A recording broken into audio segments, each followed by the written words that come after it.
What does God say about lust? I believe this is a question that isn't talked about enough, regardless if you're religious or not. The Bible teaches us that the sin of lust is a direct attack against God. Ultimately, it's a sin in your heart, ultimately defiling a person and you giving in to Satan's ways. You're listening to Satan and doing exactly what he tells you. It's just gonna be one more video. It's just gonna be one more time. And you're not gonna be able to go back to your purpose, or wait, no, you can go back to your purpose after you've committed the sin. That's not how this works. That's just you giving in to temptation. There's a Bible verse, Matthew verse 5:28, that states, anyone who has looked at a woman with lust in his eye has committed adultery with her within his heart. I believe that lust is probably the worst sin of all. And I believe that if you're someone that's actively trying to step closer to God, it's a battle that you must try to overcome. But the question is, how do you face it? The way I'm thinking about facing it, I'm someone who hasn't done it. I'm someone who wants to do it. But if you want to face it, I feel like a good way to go about it is to hold yourself accountable. Look at it as what it is. Don't try to hide from it. And the way to do that is to be honest with not just yourself, be honest with those around you, and then be honest with the most important of all, God. He sees all. Anything that goes through your head, any thought you're looking towards certain people, specifically women as well, he sees those thoughts. He hears those thoughts. It's in your head. And even if you're not physically doing an act, you're still mentally thinking it.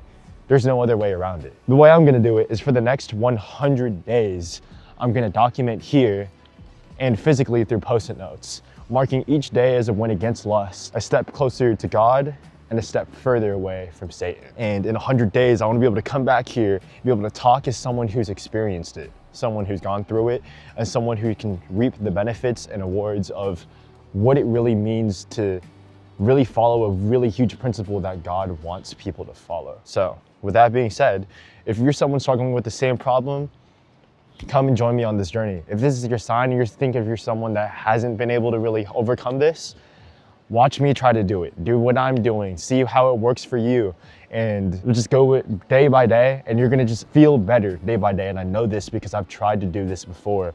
Not intentionally, I've never documented it, but the periods of time where I have stepped away from lust for a period of a couple weeks or maybe a couple months, I felt so much better than I have in the times where I'm deep in that sin, where I'm only doing it constantly, bad habits, growing those bad habits and consistently committing sin on a week-to-week basis.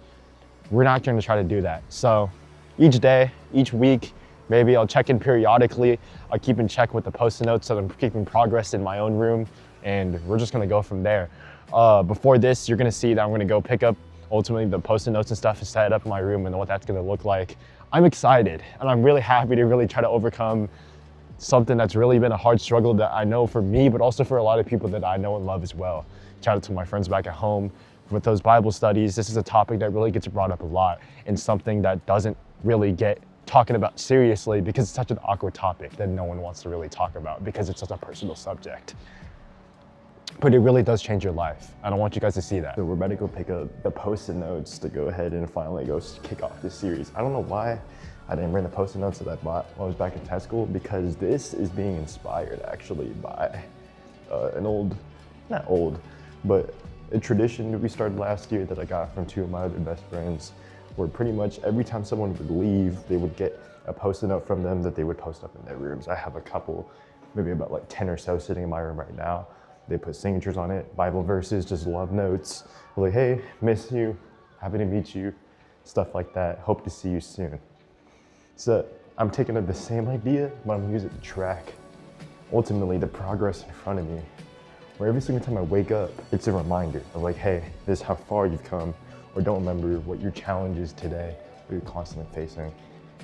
Things of that sort, and go from there. So we're gonna go hop to the store and I'll catch y'all there. Now, I will say one of the biggest inspirations of me wanting to do a series like this is actually a Bible study that I would do with some of my boys back at home. And this topic of lust and overcoming it was a topic that was ever so rarely brought up, but when it was, us being, you know, your typical boyfriend group, usually people saw it as, you know, we're gonna make fun of it, spread jokes, take it a little unserious, because it's a little bit awkward to talk about.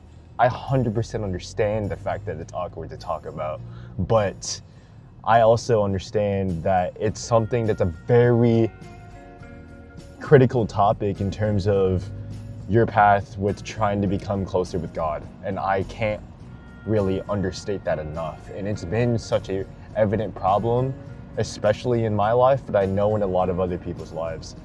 And I really need to be more intentional with trying to do that. I don't want to be seen as someone who's trying to be perfect.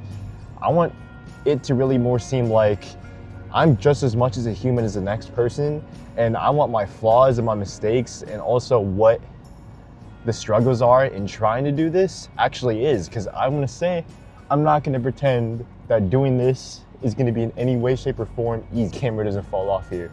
It's really not gonna be easy, especially when it's such a constant bad habit that you really just need to get out of by being intentional with it. Focus on your priorities and stuff like that. I'll get more into it whenever I get back. I'm just kind of yapping as I'm getting to the story here. But I'm just excited. There's some people have asked me what this big kind of project I'm trying to do, and this is it. I really just want to help others and especially show them an example of, hey, I'm not telling you to do it, I'm not doing it. I'm not doing this whole play of, oh, the coach doesn't play the game. No, I want to be someone who's actually done it and show that how beneficial it is and how much it can help your just overall lifestyle. Because, you know, I've had my inconsistencies of periods where I was pretty good with it for a couple weeks, maybe a couple months, and then I go back into bad habits. And it's usually in tune with bad and good parts of my life, depending on what's happening and what's going on. I'm just excited. I'm excited for you guys to follow me in this. Really, it's probably gonna fly by 100 days of staying faithful and staying true to my goal and really trying to get more in tune with God, because it's a beautiful thing. 2026, everything is being rooted through Him above, because if you have Him as your number one priority, what else do you really need? That's what I'm talking about. Well, anyways, I'm about to park at the store here. It's a quick stop. This is all we're looking for. Let's grab, how much come in a pack? 45, so we gotta grab 3. We got 1, grab 3 packs. 3 packs. Just grabbed, real quick, you just saw in there, our 3 packs of Post-it notes. Is 45 pack each, so it's like 150 or whatever. And then we got some colored pens to go ahead and write on them. We're gonna go get a little sneak peek of me going to record the start of the series. It is cold outside. Yesterday was a very unusual day in Germany. Sunny skies, pretty nice. I wish I recorded yesterday, but I didn't have this new lens yet. Now that we do though, no excuses, despite the overcast, cloudy skies. We gotta get this pumping. But that's enough of me yapping. It's really cold out here. My hands are freezing cold. We're gonna go back inside and get this edited. I'm gonna see y'all. Stay blessed, stay safe. I'm catching you on the next one.